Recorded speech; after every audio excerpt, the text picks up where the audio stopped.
I am surely going to get slammed with hate for this, but as time has gone on and we've seen the Snyder fandom change over the last couple years, I have to ask, did Warner Brothers make the wrong call in releasing the Snyder Cut?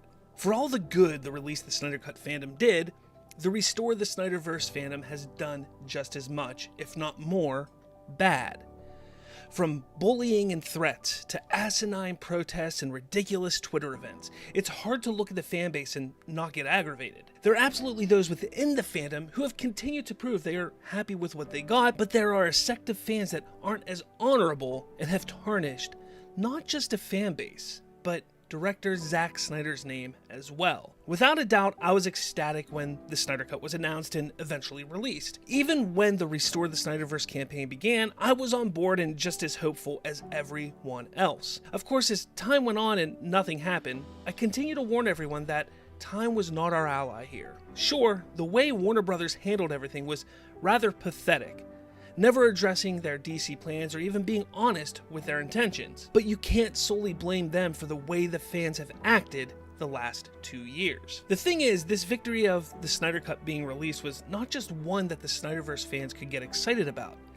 This was supposedly an example of how a fan base can show a movie studio that listening to them could garner positive return. Sadly though, these 2 years have been more damaging than anything else.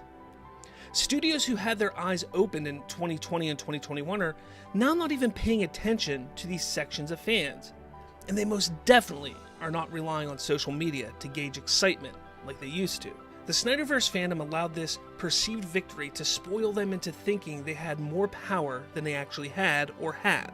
When things weren't going their way, they began to bully studio execs and threaten other filmmakers connected to Warner Brothers that their films would fail because they and the rest of the fandom would boycott them. You want to know why the Snyderverse wasn't restored? That's the reason right there. We all should have been better.